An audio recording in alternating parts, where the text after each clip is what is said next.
Начало популярности. В последние годы жизни Льва Гумилева называли популярным, известным, модным. Но громовая слава последних лет не была внезапной. Уже в 60-е годы на лекции Гумилева в географическом обществе было трудно попасть.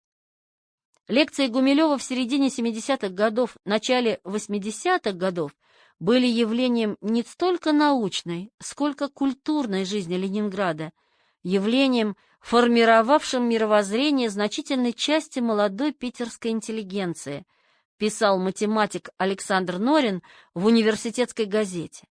Он ничуть не преувеличивал. Не случайно же в 1981-м к Гумилеву обратилась редакция Ленинградского радио и предложила заключить договор на трансляцию курса народоведения. Но популярность Гумилеву все больше создавали не лекции, а сочинения. Синолог Леонид Васильев еще в 1976-м писал, что книги Гумилева не залеживаются на прилавках. Вопреки легенде, которую все больше распространяют враги гумилевщины, книги и статьи Льва Николаевича привлекали не только технарей. Чрезвычайно интересная статья Л.Н. Гумилева «Биосфера и импульсы сознания в 12-й природе» записал в январе 1979-го Игорь Детков, известнейший тогда, наряду с Владимиром Лакшиным и Львом Анненским, литературный критик.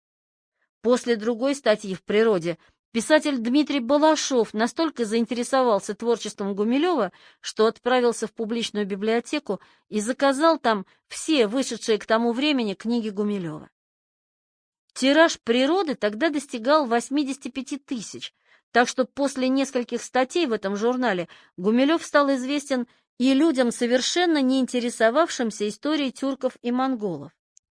На рубеже 70-х и 80-х его все реже пускали на страницы научных журналов, зато солидные толстые литературные журналы интересовались им все больше.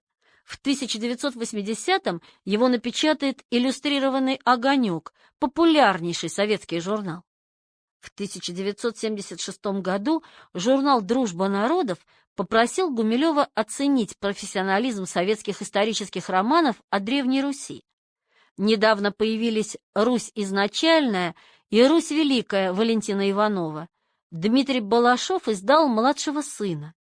Гумилев оценивал советские исторические романы доброжелательно, но снисходительно. Нашел ошибки даже у своего нового друга Балашова.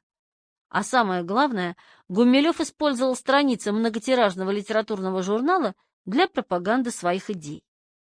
Статья Гумилева, она называлась с точки зрения «Клио», вышла в февральском номере «Дружбы народов» за 1977 год. Ее сразу же заметили, пошли отклики, завязалась дискуссия. К печати статью готовил известный критик Лев Анненский. Он был явно воодушевлен успехом, пусть и несколько скандальным, публикации. Вообще придется, конечно, притупить страсти. Они носят национальную подкладку, и для нас, дружбы народов, особенно опасны. А то у Сулейменова тюркские амбиции, у Селезнева славянские. «Буду кричать: стойте, православные, не убивайте друг друга», писал Гумилеву Лев Анненский. А через 2 года Гумилев депонировал этногенез и биосферу. И здесь началось нечто необычайное. У Гумилева уже были постоянные читатели, которые ждали его нового сочинения. И вот пошел слух, что Гумилев написал свою главную книгу, только она чуть ли не под запретом. Но есть один способ ее достать. Из дневника Игоря Деткова, 18 декабря 1980 года. Дмитрий Балашов сказал, что высоко ценит взгляды Гумилева на историю, и что можно выписать из какой-то, он-то назвал, да я не мог там записать, Люберецкой всесоюзной научной конторы, наложенным платежом его главную, то есть гумилевскую работу, размноженную ротопринтным или каким-то другим способом в целях научной информации. Люберецкой всесоюзной научной конторой и был Винити. Детков вскоре узнал, что к чему, и уже в феврале получил первую часть этногенеза. Трактат Гумилева не только заказывали и читали, но и передавали из рук в руки. Математик из Караганды Сергей Нурмангабетов заказал копию рукописи в Винити. Не дождавшись, попросил копию у своего научного руководителя, который заказал трактат Гумилева несколько ранее, но и тут не повезло, текст уже затерялся у кого-то из знакомых. К началу 80-х тиражи старых книг Гумилева были давно распроданы, новые издания не выходили, а спрос на них рос. Вот и появились на черном рынке ротопринтные копии. Разумеется, на черный рынок попал и этногенез. Сотрудники типографии выносили под одеждой 3 ротопринтных тома за ограду типографии, а к ним подходили и спрашивали: «Гумилев есть?» И покупали. На черном рынке цена этногенеза и биосферы достигала 30 рублей. Это, конечно, не абсолютный рекорд. Фотокопия скандального романа Валентина Пикуля «У последней черты» достигала 60 рублей. Ну и 30 рублей для книги, изданной в СССР, деньги бешеные. Цена научной книги тогда колебалась обычно между 1 и 3 рублями. Например, хунны в Китае стоили в магазине всего 1 рубль, а старобурятская живопись, самая дорогая книга Гумилева, 3 рубля 91 копейку. Константин Иванов рассказывает о спекуляции этногенезом несколько иначе. По его словам, копию депонированной рукописи типографские рабочие продавали за 3 бутылки водки. В конце 1982 года копирование Гумилева прекратили. Этому есть 2 объяснения. Первое – распространенное среди учеников, последователей и поклонников Льва Николаевича. Козни тайных и явных врагов Гумилева. Второе принадлежит жене Гумилева, Наталье Викторовне. После депонирования рукописи в Винити несколько тысяч экземпляров этой работы было напечатано по заказам читателей. Вся типография Винити работала на копирование Гумилева. Потом руководство Винити наконец сказало, что больше печатать не будут, потому что сколько же можно, ибо научная организация, где книга была одобрена, должна ее напечатать. Такой научной организацией был Ленинградский университет. Он и в самом деле выпустит этногенез и биосферу Земли в своем издательстве, но это будет уже в 1989 году. Всего же, по официальным данным, Винити сделал более 2000 копий этногенеза. Сколько же копий было подпольно изготовлено в типографии Винити и продано на черном рынке, мы никогда не узнаем. Часть 16. Новая квартира без старых друзей. После женитьбы жизнь Гумилева медленно, но неуклонно менялась. Веселая жизнь немолодого холостяка с долгими научными спорами, чтением стихов, со старыми друзьями и подругами стала воспоминанием. Хотя отдельную квартиру Гумилев от университета так и не получил, в 1974-м он все-таки перебрался с окраины в центр города, на Большую Московскую улицу, 4. Инна Прохорова приписывает этот переезд деятельной и практичной Наталье Викторовне, а сама Наталья Викторовна — визиту высокого гостя, академика Ринчена. В один прекрасный день к нам пришел изумительной красоты старый монгол. Он был в роскошном синем халате с золотыми бляхами, в шапке из черно-бурой лисы. Другой раз Наталья Викторовна говорила, что роскошный синий халат был подпоясан поясом с серебряными бляхами. Бембен Ринчен, он же Ринчен Бимбаев, монгольский ученый, филолог и поэт, переводивший на монгольский язык Пушкина, Гоголя, Маяковского и Шолохова, был одним из самых ярких и уж точно экзотичных друзей Гумилева. Судя по переписке с Гумилевым, это был просвещенный, мыслящий, широко образованный человек. Помимо русского и монгольского он знал английский, французский, маньчжурский, тибетский и китайский. Между прочим, академик Ринчен был дядей давней подруги Гумилева Ачерын Намсрайжав. Переписка Гумилева и Ринчена началась в 1967 году с вежливых деловых писем. Гумилев посылал монгольскому академику свои книги и оттиски статей, а Ринчен консультировал Гумилева по вопросам монгольской религии и мифологии. В начале 70-х письма стали уже совершенно дружескими, а в конце 1973-го Ринчен посетил Гумилева в его комнатке на Московском проспекте, после чего и последовало приглашение переселиться в квартиру побольше и получше. Знатных иностранных гостей не годилось принимать в 12-метровой комнате на окраине. На Большой Московской Льва Николаевича и Наталью Викторовну ожидала вовсе не отдельная квартира, а новая коммуналка, но большая, красивая. Старая петербургская комната с высоким потолком, украшенным лепниной, и окнами во двор, а не на шумную улицу. Так описывал новую квартиру Дмитрий Балашов. Инна Прохорова назвала ее комфортабельным жилищем. Прохорова и Балашов помнили жизнь Гумилева на Московском проспекте, поэтому так высоко оценили новое жилье. Зато профессор Лавров, впервые заглянувший вместе с женой в гости к своему коллеге, как будто поморщился. Нас ужаснула уже лестница. Старинный, казалось, никогда не ремонтировавшийся дом, темная-темная лестница, и на площадке валялся пьяный. Застойный запах говорил, что это норма, а не эпизод. Дом-то буквально соседствовал со станцией метро Владимирская, да еще и полудиким рынком рядом, со всеми вытекающими, в прямом и переносном смысле, последствиями. После этой смрадной лестницы вы попадали в маленький, но такой уютный оазис, комнату-кабинет, она же столовая, она же спальня. Над столом известный портрет отца в военной форме, фотографии всей семьи, Анна Андреевна, Николай Степанович и Лева. Первые впечатления журналистки Людмилы Стеклянниковой были даже хуже лавровских. Она не сразу поняла, что попала в коммуналку, потому что образ жизни советского доктора наук в то уже сытое и сравнительно благополучное время не вязался с коммуналкой. Справа от входной двери мрачная, давно не знавшая ремонта кухня, там какие-то люди, мрачный узкий недлинный коридор. Проходим в первую по коридору дверь. Большая темноватая комната. Два больших окна зашторены темно-бордовыми, сколько помню, шторами. Слева от двери старый платяной шкаф, тоже темный. Прямо большой обеденный стол, а за ним у правого зашторенного окна стол письменный. Севший за него оказывался спиной к двери, да и ко всей комнате. Профессорская жена проходит за шкаф и садится на диван. Это был диван-кровать, на котором они спали. Про себя думаю, что она так и будет сидеть здесь во время нашей работы?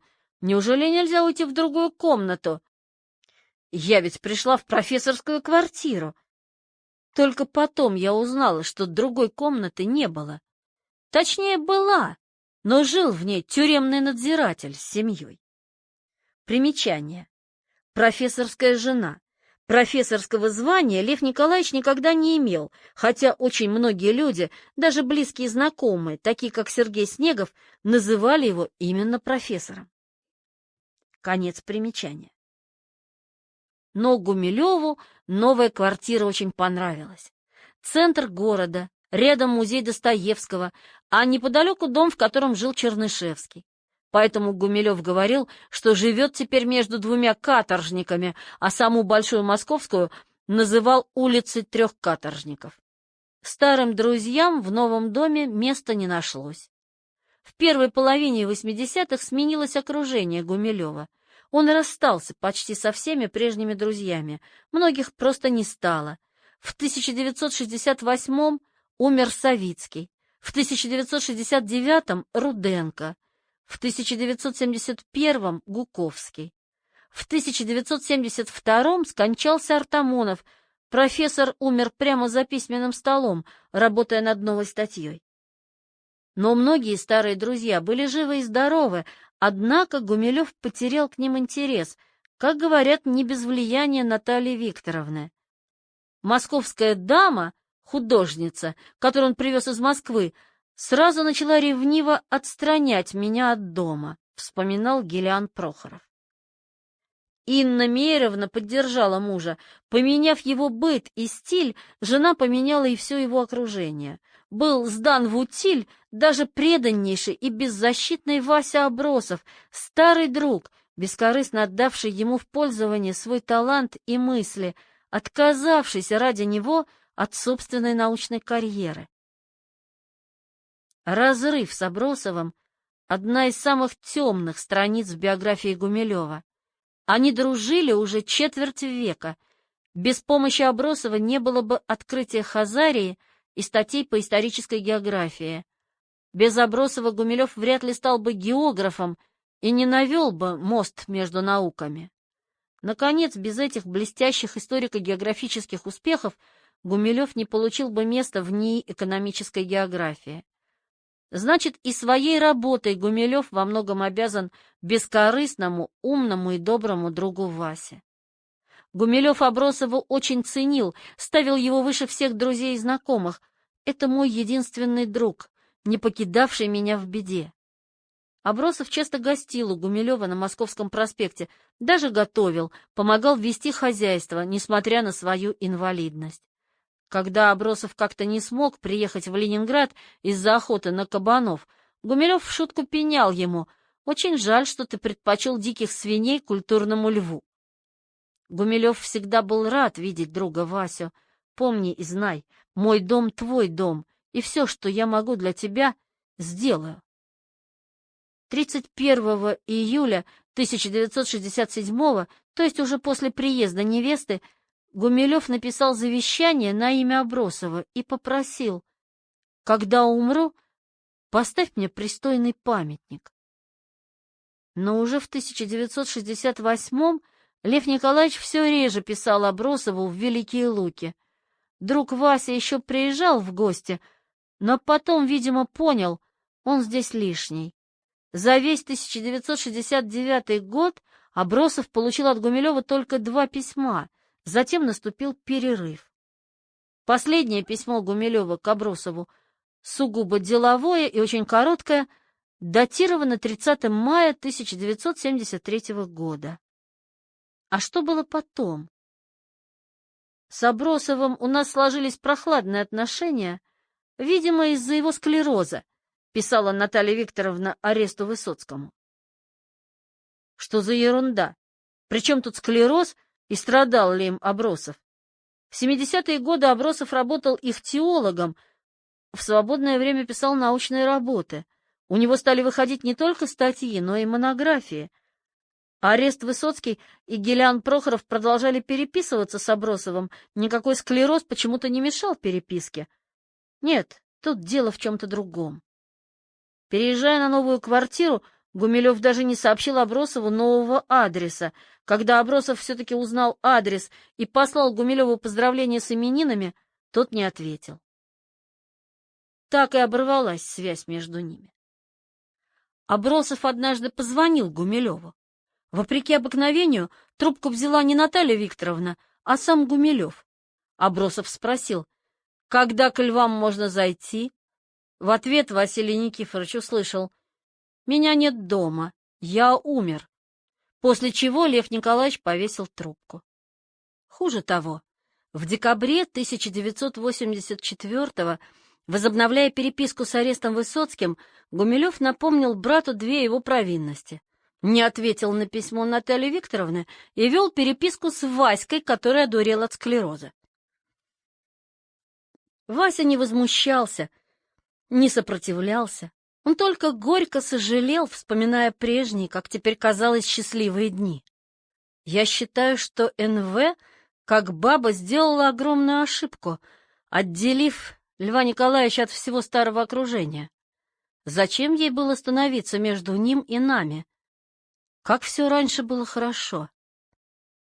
Но потом Абросов, видимо, пересмотрел свои взгляды на старого друга и, сопоставив факты, пришел к выводу и вовсе грустному. Он писал Аресту Высоцкому: «Я так же, как и вы, удивляюсь перерождению души у вашего брата. Сначала ваш брат забыл тетушку, которая его кормила и учила в Бежецке, затем порвал связи с матерью, единственным братом, со мною и со всеми старыми знакомыми». В 70-е расстроились отношения Гумилева и с Арестом Высоцким после того, как тот не ответил на письмо Натальи Викторовны. Мы, естественно, решили, что общаться с нами ты не хочешь. Ну и не надо, писала Высоцкому обиженная Симоновская Гумилева. Но в середине 80-х переписка братьев возобновилась. Лев Николаевич ценил родственные связи выше дружеских, поэтому решил восстановить отношения с Арестом Николаевичем. Ты наверняка думал, что я свинья, но это было ошибочно. Я по-прежнему твой брат Лев. С друзьями Гумилев не был так сентиментален. Наталья Викторовна, вероятно, только выполняла желания мужа, быть может, и не высказанные прямо. Заниматься дальше гетерохронностью увлажнения евразийских степей Гумилев не собирался. Ему казалось, что задача решена, а значит, не стало потребности и в сотрудничестве с Абросовым. К тому же друг Вася слишком много знал о прошлом Гумилева и мог бы, не по злому умыслу, но по неосторожности, разрушить величественный мифологический образ великого Гумилева. Не случайно же Лев Николаевич помещал себя между Достоевским и Чернышевским. Это ведь была не только шутка. А большой, доброжелательный, совершенно не светский однорукий Вася никак не вписывался в новый спектакль, заметила Инна Прохорова. Но и задолго до брака с Натальей Симоновской Гумилев позабыл о Сверчковой, разругался с Хваном, поссорился с Николаем Козыревым. История этого разрыва тоже не вполне ясна. Еще в 1957-м Гумилев радовался, что живет неподалеку от своего товарища по Нориль-Лагу, а в 1958-м они совершенно разошлись. В июне 1961-го Гумилев и Козырев встретились на улице. Козырев пригласил старого друга в гости, но Лев Николаевич дал понять, восстановление отношений нецелесообразно. После женитьбы Гумилев расстался и с Татьяной Крюковой, которая еще весной 1967-го вычитывала корректуру древних тюрков. Оборвались и отношения с Эммой Герштейн, так твердо отстаивавшей права Гумилева на архив Ахматовой. В отличие от безответного друга Васи и скромной Татьяны Крюковой, Эмма Григорьевна решилась напомнить о себе и своих заслугах и попрекнуть забывчивого друга. «Лева, Лева, если я посылала вам книги, карты и все, что нужно, чтобы вы могли работать над своими хунну, если ваша рукопись благодаря мне уже была прочитана крупнейшими специалистами, пока вы работали в сапожной мастерской или таскали опилки, то я имею право на ознакомление с вашими дальнейшими трудами. Покупать же, следить за выходом ваших книг или брать их в библиотеке я не буду принципиально». Здесь и далее подчеркнуто Эмма Герштейн. Примечание автора. «Итак, не скупитесь, пришлите мне вашу последнюю книгу, и неплохо бы и предыдущие. Толстые и дорогие», подчеркнуто. С Эммой Григорьевной он все-таки будет переписываться, но их отношения станут исключительно деловыми. Теоретически Гумилев мог бы поддерживать дружбу и с Гелианом Прохоровым, который вырос в квалифицированного историка и филолога, специалиста по русскому летописанию. Они могли бы найти общий язык. Прохоров, правда, писал, будто он стал со временем осторожнее относиться к игре мысли Льва Николаевича. Но если не беседы, то книги Гумилева продолжали оказывать на Прохорова прямо-таки магнетическое влияние, даже много лет спустя. Он готов был согласиться с важнейшей для Гумилева мыслью, что татарского ига будто бы не было. Со своей стороны Гумилев в книге «Древняя Русь и Великая степь» будет ссылаться на статью Прохорова о лаврентьевской летописи, но отношения не восстановит. Наталья Викторовна обвинила Гелиана Михайловича в страшном грехе. Гелиан начал ему почему-то грубить, перестал быть внимательным, отказался быть продолжателем идей Льва. Видимо, его тоже о чем-то предупредили, а может, и завербовали. Лев называл это гусиным словом. Какое-то гусиное слово людям говорят, и они сразу отходят от меня. Обвинение сколь серьезное, столь и бездоказательное. Аргументация же и вовсе абсурдная. Завербованный агент должен не грубить, а, напротив, входить в доверие. Может быть, Прохорову просто не советовали водиться с Гумилевым, как с человеком ненадежным, явно не советским. Но ведь и сам Прохоров, под влиянием Гумилева принявший православие и, видимо, не стеснявшийся его открыто исповедовать, был фигурой даже более подозрительной, чем Гумилев. После того, как Прохоров послал Солженицыну по цепочке доверенных лиц воспоминания бывшего офицера лейб-гвардии Семеновского полка Макарова, органы произвели обыск в его квартире. Прохорова не уволили из Пушкинского дома только благодаря заступничеству академика Лихачева. Гилян Михайлович рассказывает о расставании с учителем совершенно иначе. Он обвиняет саму Наталью Викторовну, московскую даму, художницу, которая отфутболила его, как отфутболила и других старых друзей, казавшихся ей бесполезными. Но в другом рассказе Прохорова обстоятельства его размолвки с учителем показаны интереснее и сложнее. Он как-то спросил: «Хотите со мной излагать пассионарную теорию?» Я сказал: «Буду счастлив, но при одном условии, что он научит меня думать. Что я буду тоже думать, не только как магнитофон записывать, я сам буду писать». Ну, он иногда в шутку так, не без влияния жены, говорил: «Достаточно того, что думаю я». Гумилев теперь нуждался не в дискуссиях с коллегами, а в квалифицированных и грамотных помощниках, которые помогли бы доработать пассионарную теорию этногенеза, но не заставляли бы его эту теорию переосмысливать. Настоящие открытия делаются, как правило, в молодости. Это относится не только к математикам и физикам, но и к историкам. Просто гуманитарию требуется гораздо больше времени, чтобы проверить и доказать свое открытие. Гумилев открыл пассионарность в 26 лет. К гипотезе о биофизической природе пассионарности он пришел в 37, а в 1976 Гумилеву было 64 года. Пересматривать пассионарную теорию этногенеза он уже не мог и не хотел. Он вносил в нее лишь отдельные дополнения, штрихи, ибо стоило пересмотреть естественно-научную основу, как обрушилась бы часть здания. Потребовался бы не ремонт, но перестройка и перепланировка, а у старого больного человека уже не было на это ни времени, ни сил. Тем более, что нашлись ученые, которые поддерживали Гумилева во всем и обосновывали именно его взгляды, подкрепляя их графиками и формулами. Верный ученик. Лекции Гумилева слушали тысячи людей. Многие на время становились настоящими гумилевцами, но проходило время, лекции забывались, появлялись новые кумиры и новые убеждения. Русский националист Александр Севастьянов, например, хоть и вспоминает о блистательных рассказах Гумилева и не без удовольствия цитирует его остроумные и убедительные апофатические эскапады, но предпочитает теории этногенеза старые и новые фантазии о крови и расе. Даже взгляды Брамлея ему ближе взглядов Гумилева. Но была еще одна группа слушателей. Встреча с Гумилевым навсегда изменила их жизнь.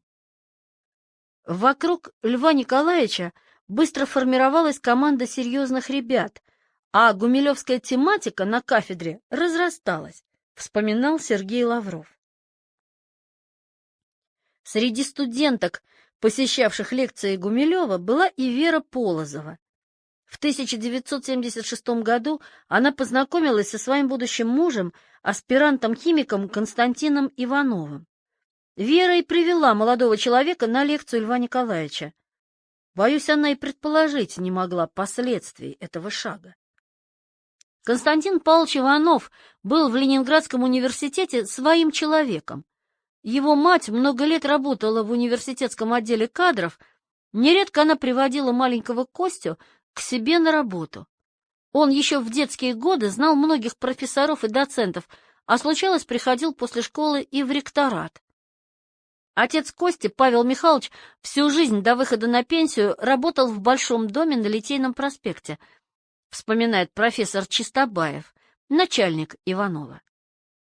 К 1976 году жизнь Константина Павловича складывалась как будто удачно и вполне предсказуемо. Химфак, работа в университетском НИИ химии, аспирантура. Семья была и без того не бедной, а Константин к тому же нашел денежную работу. Он научился обращаться с топором, пилой и молотком, набрал бригаду шабашников и каждое лето отправлялся на Новгородчину. Шабашники заключали договор с колхозом или совхозом, получали материалы и строили дома, коровники, свинарники, овчарни. Работа прибыльная. Шабашники, случалось, получали больше университетских профессоров. Но, конечно, не ради одних только денег ездил Константин Иванов в новгородские деревни. Вероятно, была у него и душевная потребность. Он вообще был человеком творческим, сочинял стихи, писал музыку, пел романсы собственного сочинения. Семейная жизнь принесет ему счастье отцовства. Жена родит ему сына и 4 дочерей. Все знакомые Иванова описывают его как человека сильного, упрямого, бесстрашного, очень энергичного и авторитарного. Тем удивительнее, что встреча с Гумилевым и лекция оказалась бы чуждых современному молодому человеку тюркских каганах и китайских вельможах, кардинально изменили жизнь Константина Иванова. Сын сотрудника органов станет, быть может, самым верным, самым преданным и самым близким учеником старого зэка, как будто пересеклись параллельные прямые. Иванов бросил аспирантуру и стал добровольным помощником Гумилева, его оруженосцем. Он приходил на лекции вместе с учителем и записывал их на магнитофон. Когда редактор Винити унесла домой копии 2 и 3 частей этногенеза и биосферы Земли и начала показывать их своим знакомым, именно Иванов отыскал ее дом и даже попытался вычислить тех самых знакомых. Иванов пробивал рукописи Гумилева в печать. Гумилеву потребовалось подкрепить свою теорию графиками и формулами, Иванов тут же пришел на помощь. Что из этого получилось, мы еще узнаем. А пока Иванов стал для Гумилева так же необходим, как Хван во время работы над китайскими источниками по тюркской ономастике или как Прохоров в Дербенте. Время шло, менялся и Гумилев. С начала 80-х он все чаще болел. Иногда на лекцию его приводили под руки. И понемногу он начал поручать Иванову прочитать лекцию вместо себя. Если лекция была сдвоенной, Гумилев читал первую часть, а после перерыва лекцию дочитывал уже Константин Иванов. В 1983 году Иванов прочел курс народоведения вместо Гумилева. Гумилев по мере сил помогал карьере своего нового ученика. В 1981 году Иванов, благодаря протекции Гумилева и доктора географических наук Анатолия Чистобаева, получил место в НИИ географии, а в 1985 году защитил диссертацию. Правда, Гумилев отказался стать официальным научным руководителем Иванова и предложил в качестве руководителя профессора Чистобаева. «Мои враги, а их у меня, как вам известно, немало, будут действовать и против Кости. Зачем я буду создавать ему дополнительные трудности, а у вас все получится?» Так научным руководителем Иванова стал Чистобаев. Гумилеву же досталась роль научного консультанта. Такая система сложилась еще раньше, во время работы Гумилева со студентами. Ему выделяли в год 1-2 дипломников, но их научным руководителем числился не он, а Сергей Лавров, который после смерти профессора Семевского получил кафедру социальной и экономической географии. Гумилев же был рецензентом или научным консультантом. Это делалось в интересах студентов. Между тем, научное руководство аспирантами и тогда, и теперь оставалось обязательным условием для профессорского звания. Лавров, например, воспитал 50 кандидатов и докторов наук, а под руководством Гумилева защитился только один его ученик, географ Вячеслав Ермолаев. Впрочем, Марина Козырева свидетельствует, что у Гумилева были не только курсовики и дипломники, но даже иностранные аспиранты, например, кореец по имени Пак. Но Пак уехал на родину, а Вячеслав Юрьевич Ермолаев, для Гумилева Слава Ермолаев, в 1991-92 годах, по словам журналистки Стеклянниковой, оттеснил Иванова. Одна из последних статей Гумилева «Горе от иллюзий» написана в соавторстве не с Ивановым, а именно с Ермолаевым. В самом деле, оттеснил или нет, сказать не берусь.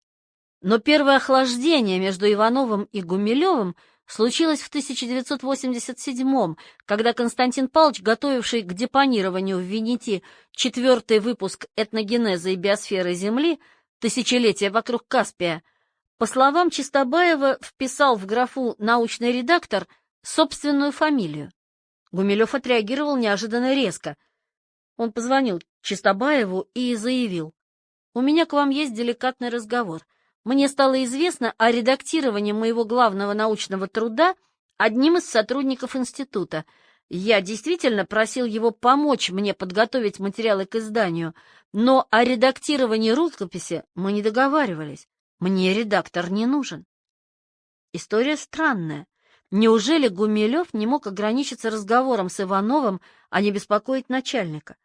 Впрочем, учитель и ученик вскоре позабыли о ней, и Гумилев даже поблагодарил Иванова за помощь в депонировании. Все 80-е годы Иванов оставался правой рукой Гумилева, хотя у того появились и новые ученики. Вячеслав Ермолаев стал учеником Гумилева в конце 70-х, а в самом начале 80-х в окружении Гумилева появилась Ольга Новикова, химик и будущий сотрудник Государственного Эрмитажа, специалист по лакам и краскам, необходимым в том числе и для реставрации картин. Она с детства любила историю и воспитывалась на книгах академической серии «Литературные памятники».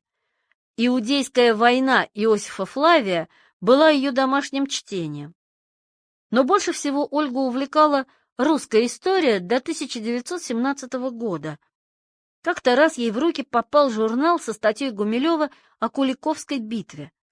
Ольга Новикова настолько заинтересовалась взглядами Льва Гумилева, что стала искать другие научные труды историка и заказала копию «Этногенеза и биосферы» в типографии Венети, затем нашла и самого автора. Найти оказалось непросто, рекламы никакой не было. Гумилев сразу поразил ее. Его стиль и подача материала сильно отличались от лекций советских университетских историков. Она даже осмелилась задать ему вопрос. Не каждый был на такое способен, многие слушатели просто робели перед взглядом и эрудицией Гумилева. Она стала не только регулярно посещать лекции Льва Николаевича, но и оповещать и собирать других слушателей. Однажды Ольга услышала от учителя: «Вы наша». В доме Гумилевых принимали не всех. Характер он, надо сказать, был довольно крутого, и не всех людей встречал дружелюбно. Он никогда не забывал опыта лагерного прошлого с предательством и обманом, писал Айдер Куркчи. Лет за 9 или 10 до знакомства с Новиковой в двери еще старой квартиры на Московском проспекте постучался странный человек, бородатый, в русских сапогах и косоворотке, какую носили тогда только артисты фольклорных ансамблей, да и то на сцене. Это был писатель Дмитрий Балашов. Вскоре он станет, наверное, самым популярным после Валентина Пикуля советским историческим романистом. В доме Гумилевых его поначалу приняли не то за актера, не то за ряженого. «Встретил меня Лев Николаевич ежом», — вспоминал позднее Балашов. Но писатель не стал обижаться на неприветливость и подозрительность ученого и со временем тоже стал своим. Более того, Балашов будет считать Гумилева своим учителем. Владимир Маслов пришел на лекции Гумилева или в одно время с Ивановым, или даже раньше. Он был старше Иванова, а в НИИ географии работал еще с 1967 года. Гумилеву он был не столько учеником, сколько коллегой и хорошим знакомым. Владимир Маслов утверждал, будто бы первым признал теорию Гумилева. Маслов читал в обществе знания собственный курс лекций об этносах Земли, и в семейном архиве Масловых сохранился даже отзыв Гумилева.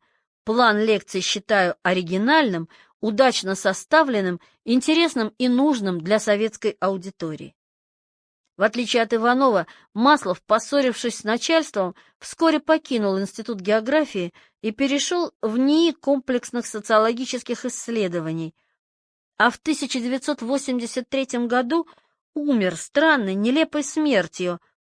Во время марафонского забега Пушкин-Ленинград не рассчитал силы, сошел с дистанции и тут же скончался. Но жена Владимира, Елена Маслова, осталась в окружении Гумилева. В начале 80-х в окружение Гумилева приняли радиожурналистку Людмилу Стеклянникову.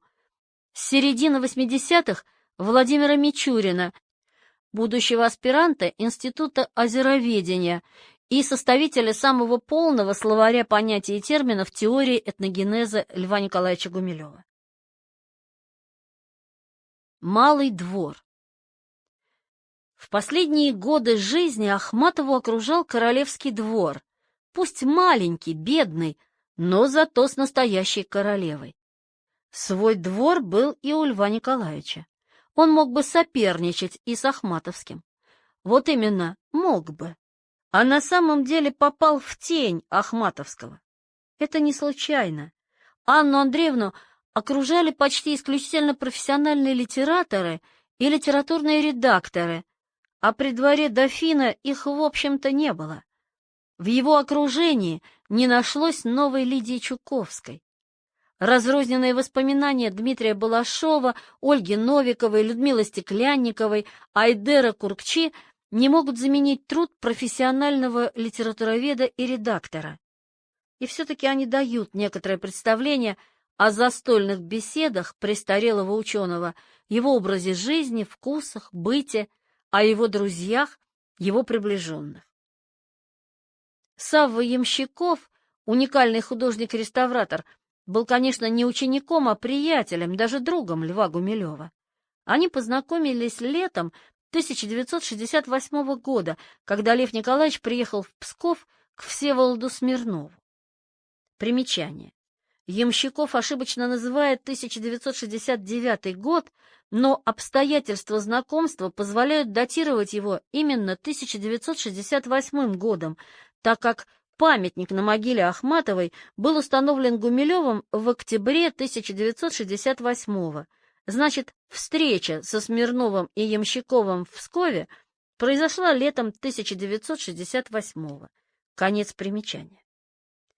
Смирнов как раз работал над памятником Ахматовой, большим чугунным крестом. Ямщиков почти каждый вечер заходил к Смирнову в гости, там он и повстречался с Гумилевым и его женой. Застолье у Смирнова было устроено на древнерусский манер. Вместо фарфора и хрусталя советских сервизов — старинные чаши и братины. Меню было под стать посуде. Ели мясо, купленное на псковском рынке, и поджаренное на кузнечном горне. Подавали кузнечный суп. В ведро бросали всякую всячину — сосиски, рыбу, капусту, томатную пасту, ветчину, лук. Варился суп на кузнечном горне, подавался в изобилии, съедался с наслаждением. Гумилев с ностальгией будет вспоминать эту трапезу. Такой еды, как в Пскове у Всеволода Петровича, ни в одном ресторане не подадут, передает его слова Ямщиков. Ямщиков и Гумилев расстались друзьями. Очевидно, они не виделись несколько лет, по крайней мере, на Московском проспекте Ямщиков не бывал, а новую квартиру Гумилева, напротив, знал очень хорошо. Одним из самых притягательных мест в Ленинграде, примечание автора, была коммунальная квартира на Большой Московской, рядом с Владимирским собором и Свечным переулком Достоевского. Благодаря жене Ямщикова, балерине Кировского театра Валентине Ганнибаловой, Лев Николаевич с Натальей Викторовной иногда выбирались на балет, хотя вообще-то Гумилев театралом не был, а музыку не любил. С 60-х годов Гумилев был знаком и с Айдером Куркчи, сыном преуспевающего советского архитектора, старшим научным сотрудником Института истории архитектуры. Не уверен, что их отношения можно назвать дружбой. Скорее, это было деловое сотрудничество, от которого Айдер Измаилович со временем извлек много пользы. Со своей стороны Куркчи устроил Гумилеву несколько публикаций в журнале «Декоративное искусство». Наконец, в окружение Гумилева входил и его непосредственный начальник Сергей Борисович Лавров, получивший кафедру после смерти профессора Семевского. Это был элегантный и очень представительный мужчина в твидовом пиджаке. Лавров занимался экономической географией Западной Германии, бывал за границей, читал лекции в Гамбурге и Западном Берлине, дружил с гроссмейстером Корчным. Студентки влюблялись в умного, элегантного и еще довольно молодого профессора. На рубеже 60-х и 70-х Лавров был секретарем парткома Ленинградского университета. Даже оставив эту должность, он сохранил и связи, и умение ориентироваться в политической обстановке на факультете, в институте, университете. По крайней мере, даже эмиграция его друга Виктора Корчнова в 1976 году не так уж сильно повредила его карьере. В отличие от других покровителей Гумилева, академика Трешникова, директора Арктического института и президента Географического общества, и профессора Красильникова, проректора ЛГУ по науке, Лавров бывал у Гумилева в гостях и даже принимал гумилевские идеи, правда, выборочно. Не случайно именно Лавров станет одним из первых биографов Льва Гумилева. В 80-е годы Гумилев подружился с Александром Михайловичем Панченко, известным филологом, будущим академиком, сотрудником славного Пушкинского дома. Панченко учился в Ленинграде и Праге, в Карловом университете. Его научным руководителем был академик Лихачев. К 80-м годам Александр Михайлович имел репутацию выдающегося специалиста по истории и культуре Древней Руси. Общение с ним повлияло на поздние работы Гумилева, посвященные как раз древнерусской истории. Панченко не разделял многих воззрений Льва Николаевича на историю. Они сходились в редких случаях. Историческое значение Александра Невского, опричнина Ивана Грозного, признаки фазы надлома в России XIX века и тому подобное. Но татаро-монгольское иго Панченко упорно называл не союзом и не симбиозом, а именно игом.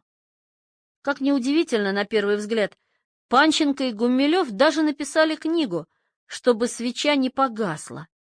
Это вообще единственная книга Гумилева, написанная в официальном соавторстве.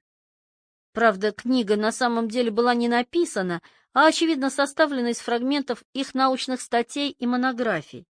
Диалога двух ученых не получилось, не вышло и спора. Панченко уходил от столкновения со своим другом, а Гумилев не настаивал. Гораздо лучше получилась беседа Гумилева, Иванова и Панченко, опубликованная в 6-й книжке журнала «Литературная учеба» за 1990 год. В 1992 году Александр Михайлович напишет предисловие к последней книге Гумилева, а в 1994 подготовит публикацию его переписки с Ахматовой. Тогда Эмма Герштейн обвинит Панченко в необъективности. К сожалению, в комментарии и вступительной статье академика теплое чувство дружбы взяло вверх над требовательностью ученого. Эмма Григорьевна не знала, что Панченко был, пожалуй, самым объективным человеком в окружении Гумилева. За формирование нового окружения Льва Николаевича отвечала, разумеется, Наталья Викторовна. Гумилев был совершенно доволен кадровой политикой своей жены, как доволен был и образом жизни, который окончательно установился именно в квартире на Большой Московской. Савва Ямщиков заметил, что Наталья Викторовна была поистине вторым «я» своего мужа, понимала его малейшее движение, не то что слово. Атмосфера на Большой Московской напоминала, пожалуй, атмосферу квартиры Ардовых на Ордынке или последней ленинградской квартиры Ахматовой. Лев Николаевич в старости походил на свою мать не только внешне. Анна Андреевна была приветлива, дружелюбна и гостеприимна с теми, кто ее почитал, ценил, превозносил. Людей, не почитавших ее талант, Ахматова не принимала и не поощряла, она их опасалась.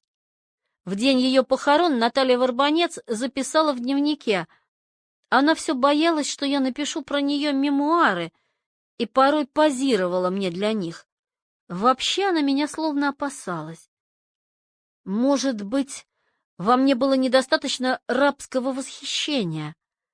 Ахматова, старательно создававшая собственный миф, не терпела даже доброжелательных, но неуклюжих людей, которые касались того, чего касаться не следовало. Искусствовед и литературовед Эрих Голлербах в одной статье осмелился указать, что девичья фамилия Ахматовой — Горенко. И как он смел? Кто ему позволил? Дурак какой! — негодовала Ахматова. В окружении Гумилева тоже оставались только люди, признающие гениальность Льва Николаевича. Из воспоминаний Саввы Ямщикова: приезжая в 80-е годы в Ленинград, сначала один, а потом с подраставшей дочкой, я первым делом спешил к Льву Николаевичу духовно окормиться. Огромной радостью был и каждый его приход на выставке, который я проводил в Петербургском манеже. Людмила Стеклянникова назвала своего сына в честь Льва Гумилева. Дмитрий Балашов простодушно пересказывал знакомый нам анекдот, как в пограничном конфликте с Китаем на Амуре, когда китайская сторона запросила часть нашей территории, кто-то умный выложил на стол переговоров книги Гумилева, доказав историческую необоснованность китайских претензий, и те неволею сняли свои требования. Гумилев даже сердился на Балашова, упрекал его: «Вы, однако, мне, как я не прошу, критических замечаний не делаете». «Я учусь у вас, Лев Николаевич, я читаю ваши работы как учебник, и критическим оком взглянуть на них попросту не могу, не тот у меня уровень», — отвечал писатель. Между тем Дмитрий Балашов был знаком с Валентином Яниным, знаменитым историком-русистом и археологом, даже консультировался у него. Да и сам Дмитрий Михайлович зря прибедняется. Он добросовестно изучил историю Новгородской и Московской Руси, но Гумилев его как будто заворожил. Гумилев и на старости лет очаровывал девушек и дам. Людмила Стеклянникова, в 1981 году редактор литературно-драматической студии Ленинградского радио, еще до знакомства с Гумилевым получила задание подготовить трансляцию гумилевского курса лекций. Работа показалась ей скучной и тягостной, поэтому она засунула лекции подальше в стол, затянув дело. Шло время, торопил главный редактор, и вот однажды зазвонил телефон. Незнакомый, сильно грассирующий мужской голос спросил Людмилу Дмитриевну, а затем, не представившись, начал читать Блока. «Я звал тебя, но ты не оглянулась. Я слезы лил, но ты не снизошла. Ты в синий плащ печально завернулась. В сырую ночь ты из дому ушла». Так Гумилев сразу же и устыдил, и заинтересовал, и не обидел легкомысленную журналистку, и даже привлек на свою сторону. Впрочем, галантность его была и вполне бескорыстной.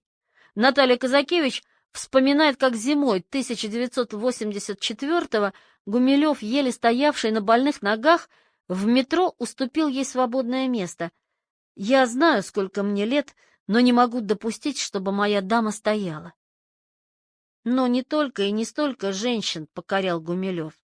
Мужчины умные, талантливые, самолюбивые мужчины безоговорочно признавали его первенство. И, конечно, это был стол, за которым надо было слушать только Льва Николаевича, вспоминал Савва Ямщиков. Негромко, неторопливо, с характерным петербургско-университетским грассированием он рассказывал о теории этногенеза, о книгах, которые пишет, и о своей жизни. Как и Ахматова, Гумилев был гостеприимен. Гостей первым делом сажали за стол и кормили. Старшеклассник из Новосибирска Андрей Рогачевский впервые в жизни попробовал миндальное печенье именно у Гумилева.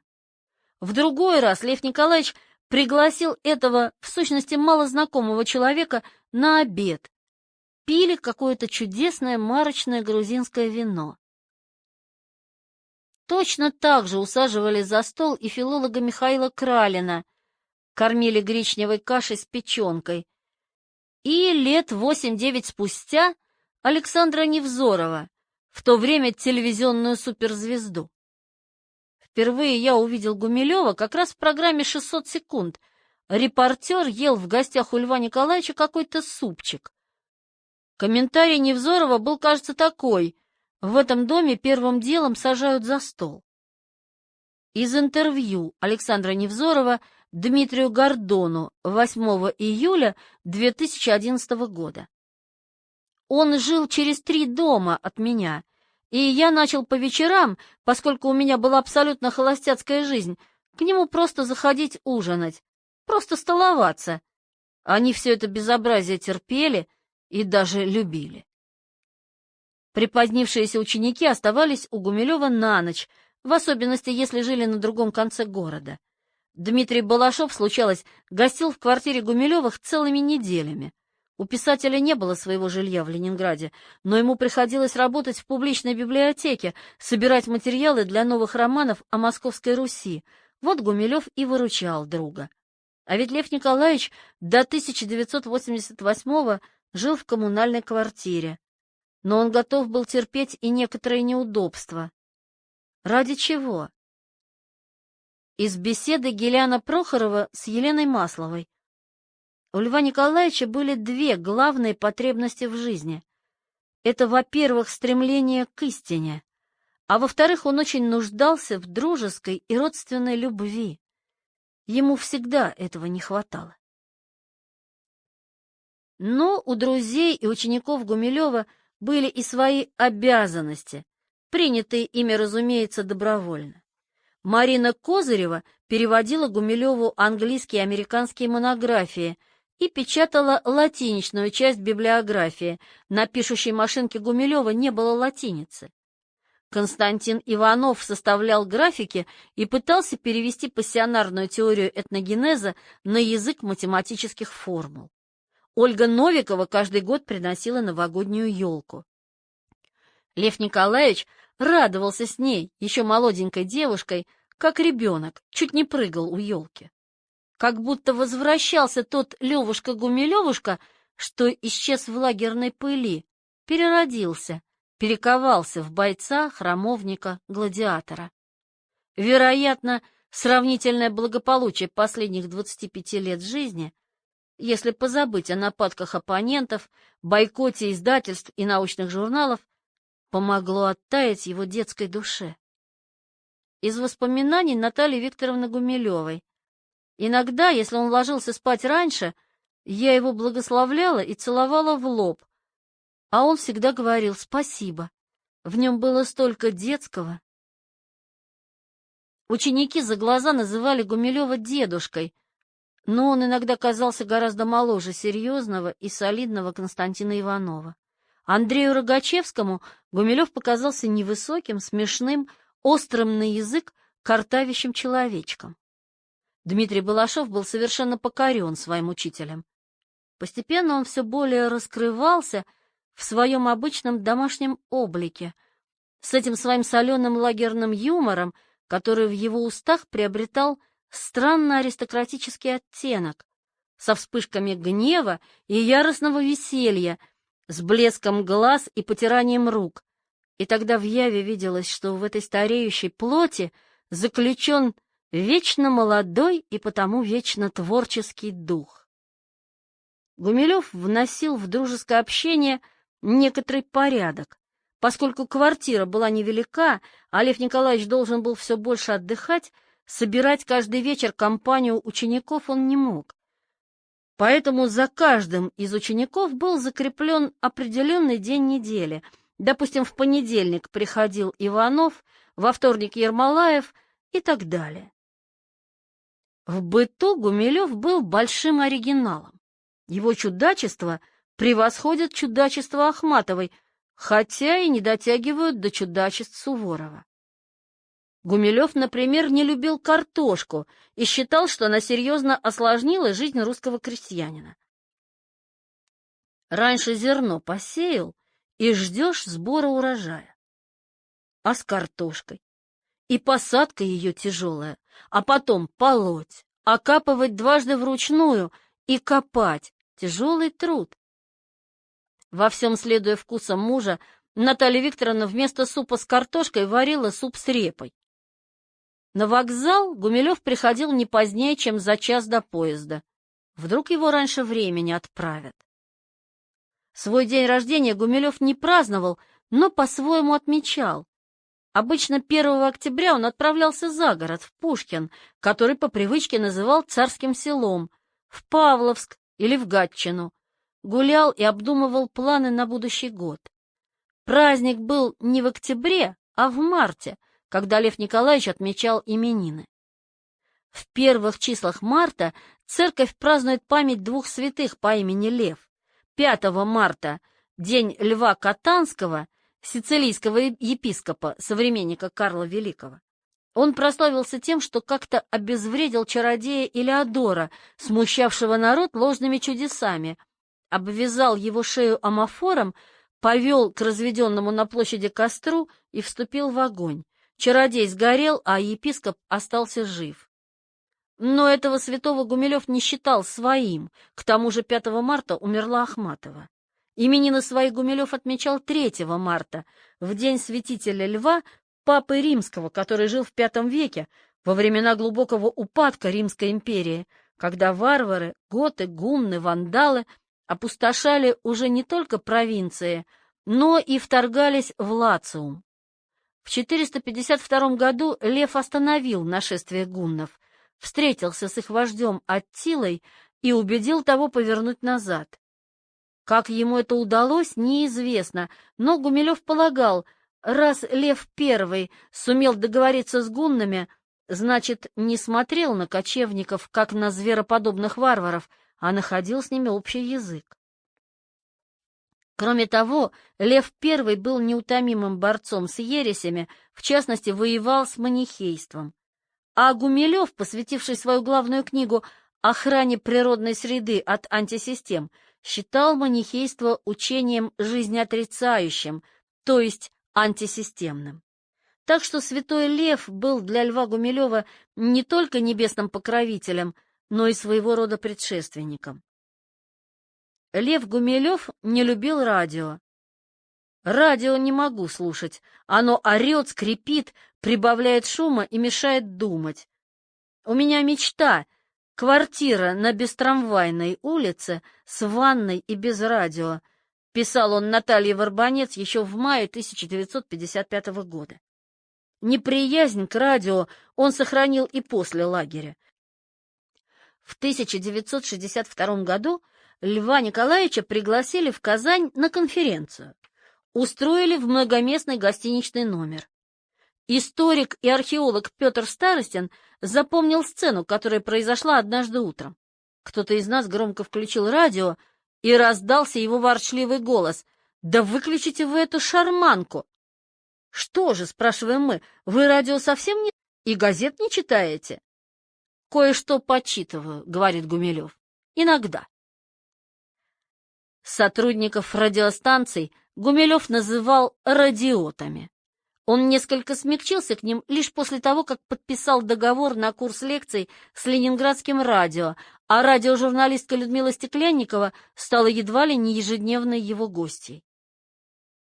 «Вот телевизор я завел бы, он интереснее», — признавался Гумилев все в том же майском письме к птице.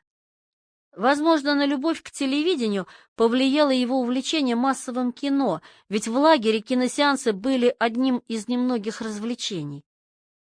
Точно неизвестно, в каком году у Гумилева появился собственный телевизор, но в квартире на Большой Московской он, безусловно, был, стоял на кухне, чтобы и соседи могли смотреть.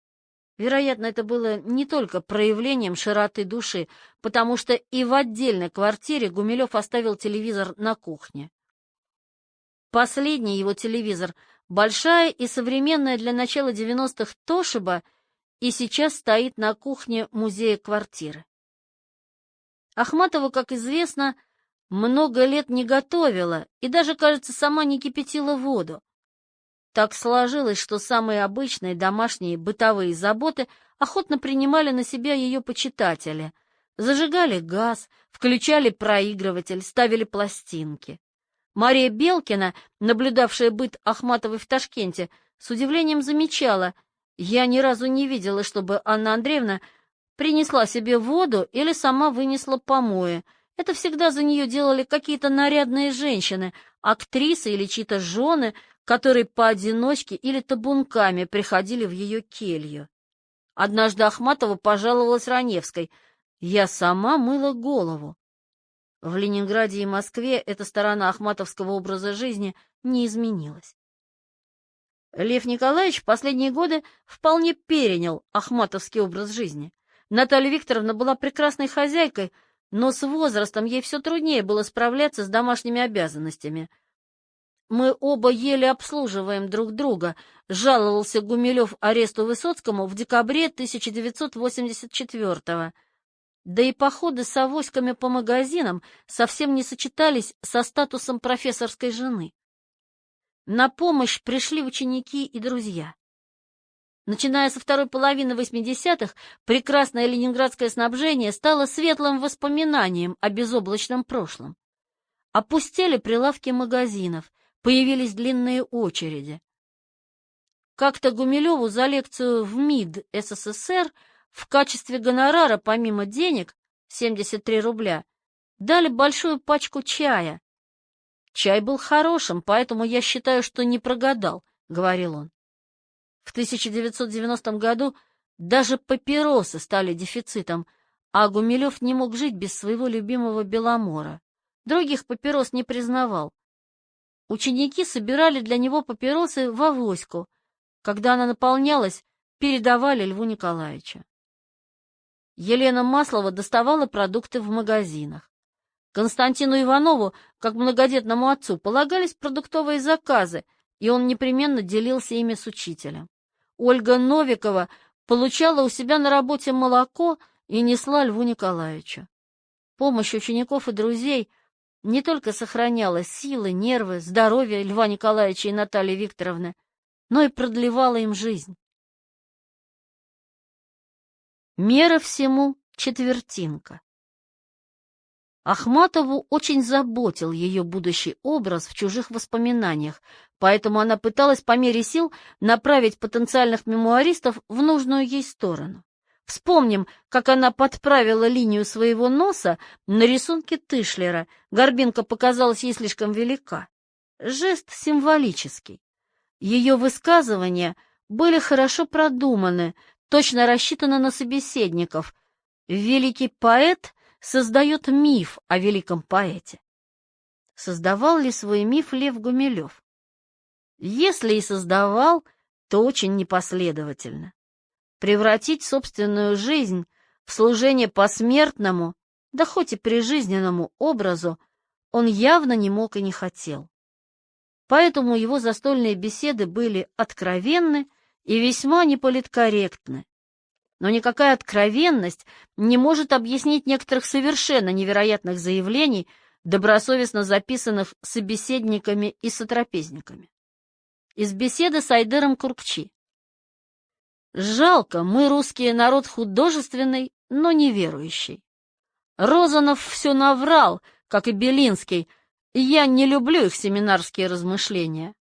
Мама была неверующая. Мандельштам начинал как чуткий православный человек, но потом, Цветаева, так это вообще берегиня, идолище». Кстати, о Марине Ивановне. Если верить Андрею Рогачевскому, то Гумилев даже причислил Цветаеву к стукачам, правда, затем уточнил, что стукачом был ее муж Эфрон, потому что закладывал видных белогвардейцев. Вообще, тема стукачества возникала в самом необычном контексте.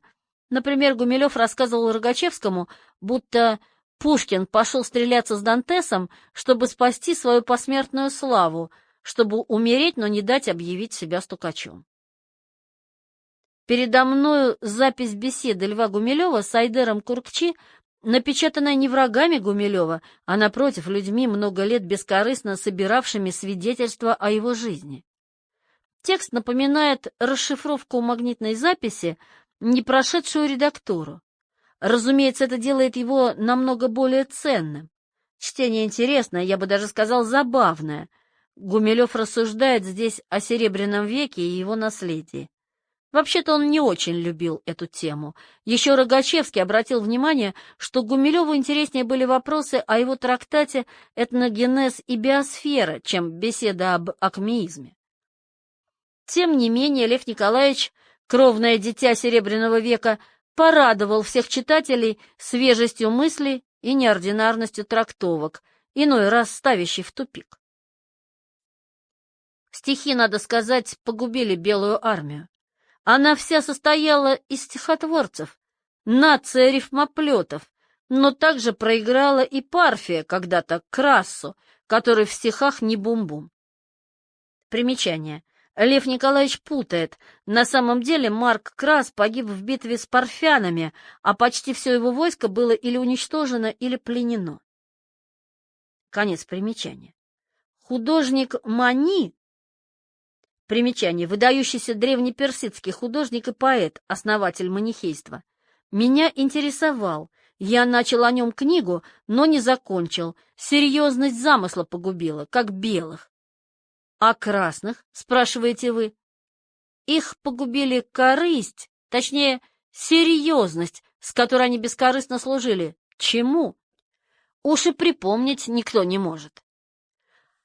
А нельзя быть серьезным все время. Серьезность — это же от того, что обсуждается, где выпить и как достать. Мера всему четвертинка или бутылка. Лев Николаевич, вне всякого сомнения, рассказывал столь удивительные вещи за бутылочкой, поэтому не станем относиться к ним слишком серьезно. Друзья Гумилева, Ольга Новикова и Марина Козырева, отрицают любовь Гумилева к алкоголю, но, боюсь, они не то чтобы идеализируют его образ, а упрощают. Ладно, куркчи, но Сергея Лаврова в непочтительном отношении к памяти Гумилева не упрекнешь, а он вспоминал интересный случай. Как-то Лев Николаевич попросил меня познакомить его с коллегой-историком, довольно известным профессором. Позовите его с супругой к нам, выпьем, поговорим. Я сделал все, как полагалось. Помню, нашел какое-то красное шампанское, а на столе была вкусная еда, приготовленная Натальей Викторовной, и бутылка лимонной, тогда еще отменной водки. Мы с Львом Николаевичем как-то незаметно опустошили ее за разговором, а гость ограничился каплей шампанского, несмотря на все наши уговоры и явную комплементарность лимонной с закуской на столе. На следующий день мы с Львом Николаевичем встретились на факультете, и он с некоторым укором и непередаваемо милой картавостью молвил: «Ну, Сергей Борисович, ну какой же это профессор, который о науке не говорит и водки не пьет?»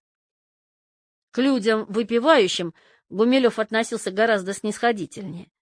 В день знакомства с Гумилевым Савва Ямщиков явно выпил лишнее и уснул прямо посреди комнаты на кальке с чертежом будущего креста, того самого, что Гумилев и Смирнов установят на могиле Ахматовой в Комарово. Проспав несколько часов, Савелий Васильевич открыл глаза и увидел участливо склонившегося над ним Гумилева. «Вы прямо как воин на Воснецовском поле лежите. Я подходил все время, проверял, но чувствовал, что дышите. А теперь можно и к столу. Мы ваш уголок за вами сохранили». Я еще не знал, как добр этот строгий, серьезный человек, насколько тактичной и по-мужски цельной бывает его заботливость, вспоминал Савва Ямщиков. Однако этим история не закончилась. Наутро отправились в Псково-Печорский монастырь, а оттуда в Изборск. И Гумилев, внимательно посмотрев на своего нового товарища, сказал: «Савелий Васильевич, когда вы там в звоннице на кальке лежали, я подумал, что с вами можно быть откровенным. Вы всегда, когда в Петербурге будете, милости прошу, я буду рад». Хотя Рогачевский пил вместе с Гумилевым какое-то чудесное марочное грузинское вино, любимым напитком Льва Николаевича, видимо, оставалась водочка. Между прочим, и в этом он был истинным сыном Анны Андреевны. Однажды на Сицилии, в отеле «Эксельсиор», Александр Трифонович Твардовский пришел в номер к Ахматовой, чтобы поздравить ее с премией. «Она приняла меня так, — вспоминал Твардовский, — словно мы были уже давно знакомы. Но я все же с некоторой опаской, женщина немолодая, может быть, сердечница, спрашиваю ее, а не отметить ли нам некоторым образом ее награждение?»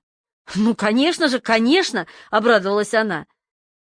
«Тогда, может быть, я закажу по этому поводу бутылку какого-нибудь итальянского вина?»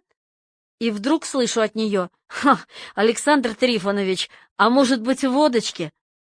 И с такой располагающей простотой это было сказано, и с таким удовольствием.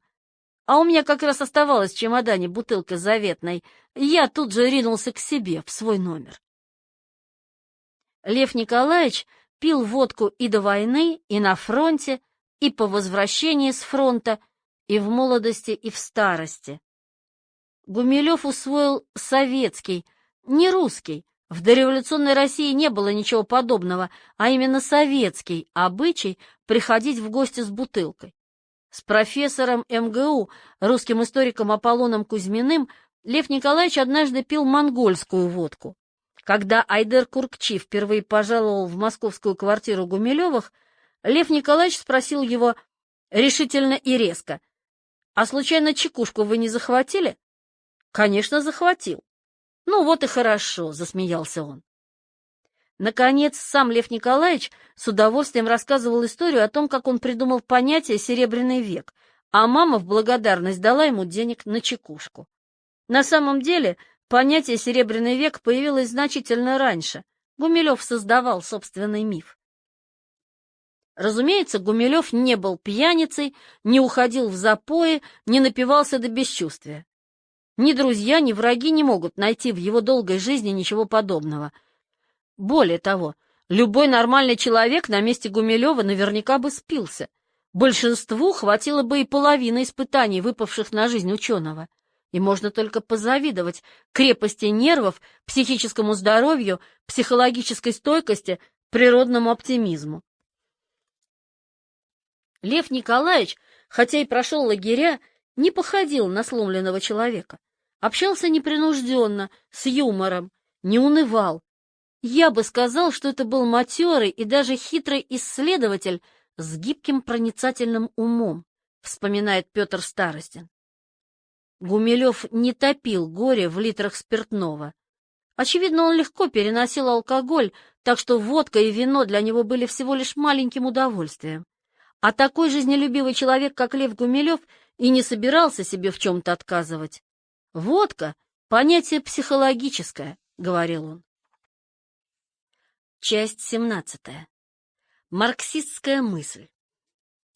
Не советскую и не марксистскую сущность теории этногенеза, как мы помним, первым изобличил Виктор Козлов в 1974 году.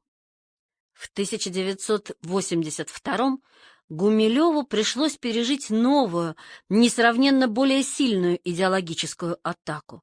Ее нечаянно спровоцировал кандидат философских наук Юрий Мефодиевич Бородай. Бородай первым отрецензировал этногенез и биосферу в научном журнале. Рецензия вышла в 4-м номере «Природы» за 1981 год и осталась незамеченной. Скандал случился после небольшой статьи Бородая «Этнические контакты и окружающая среда», посвященной химерам и антисистемам. «Природа» напечатала ее в сентябре 1981. У этих публикаций Бородая есть одно несомненное достоинство — смелость рецензента. Во-первых, хвалить теорию Гумилева мало кто решался. Это в конце 80-х и начале 90-х вступительные статьи к сочинениям Гумилева будут писать академики Панченко и Лихачев. А в начале 80-х положение Гумилева в академическом мире было шатким, и светила науки не спешили ему помочь. Во-вторых, этногенез рецензировать очень трудно. Надо знать историю Рима и Древнего Китая, разбираться в исторической географии и медиевистике, философии экзистенциализма и мутагенезе. Наконец, рецензент обязан сопоставить сочинение Гумилева с работами предшественников, поместить книгу в научный, историко-культурный и философский контекст. Но Бородай ограничился простым пересказом Гумилева. Статья Бородая вызвала бурю в Академии наук. 12 ноября 1981 года ее даже обсуждали на заседании Президиума Академии и вынесли постановление осудить публикацию Бородая и признать вредность распространения среди широких кругов читателей методологически непродуманных, необоснованных и несостоятельных идей. Разъяснить тем самым широким кругам читателей несостоятельность и вредоносность идей Гумилева-Бородая должна была разгромная статья, подписанная академиком Кедровым, членкором Академии наук Григулевичем и доктором философских наук Кровелевым. «Природа» напечатала ее в марте 1982 года. На этот раз против Гумилева выступили светила марксистской мысли. Самым ярким и самым уважаемым из них был, несомненно, Бонифатий Михайлович Кедров, один из создателей журнала «Вопросы философии» и его первый главный редактор, трижды кавалер ордена Ленина, автор более 1000 научных трудов не только по философии, но и по химии. 2 года он возглавлял Академический институт философии. Алексей Федорович Лосев считал академика Кедрова человеком умным и честным. Биография Бонифатия Михайловича слова Лосева подтверждает. Поздней осенью 1941-го, когда научные работники спешно собирали чемоданы и отправлялись в Ташкент или Ашхабад, Кедров сражался в ополчении, командовал расчетом орудия. При всем при том, Кедров был убежденным коммунистом, а его научная карьера стояла на прочном марксистско-ленинском фундаменте. В партию он вступил в 1918-м, 17 лет от роду. Работал в «Правде» под началом Марии Ильиничны Ульяновой, а затем перешел в ЧК. Учился в Институте Красной Профессуры. Даже в химической науке он, как и положено истинному философу-марксисту, находил борьбу материализма с идеализмом, механицизмом и агностицизмом. Соавторы Кедрова были с марксистской точки зрения еще колоритнее. Иосиф Аронович Кровелев в молодые годы подвязался научным сотрудником Центрального совета Союза воинствующих безбожников. Он занимался марксистской критикой Библии, историей иудаизма и христианства. Кровелев доказывал неисторичность не только Иисуса Христа, но даже апостолов Петра и Павла. Иосиф Ромуальдович Григулевич, выпускник Высшей школы социальных наук при университете Сорбонны, занялся наукой, только оставив основную работу. Лучшую часть своей жизни он провел в Испании, Аргентине, Мексике, Уругвае, Бразилии, Италии. Профессиональный разведчик, работавший под началом легендарного советского резидента в Испании Орлова, организатор похищения каталонского троцкиста Андреу Нина и покушения неудачного на Троцкого, резидент в Аргентине и создатель агентурной сети в Южной Америке. Позднее он станет одним из создателей Института Латинской Америки, защитит 2 диссертации и будет писать книги о Сикейросе, своем боевом товарище, Сальвадоре Альенде, Че Геваре. Вероятно, кругозор Иосифа Ромуальдовича был широким, но в своих книгах и статьях он, разумеется, держался исторического материализма. Вот с такими людьми пришлось столкнуться Гумилеву и Бородаю в начале 80-х. Гумилеву часто приходилось встречаться с критикой востоковедов Васильев, Клешторный, историков Лурье, Рыбаков, этнографов Брамлей, Козлов. Но критика философов-марксистов была чем-то совершенно особым. Лукавый Валентин Катаев сказал как-то о памятном для матери Льва Николаевича постановлении Жданова: «Оно наполнило нашу жизнь новым воздухом». Полагаю, что слова Валентина Петровича в этом случае столь же уместны. Вчитаемся же в текст, который появился во времена уже вполне вегетарианские. Все философы, пересказав взгляды Гумилева и Бородая на этнические химеры и смешение народов, тут же прибегли к универсальному в СССР оружию.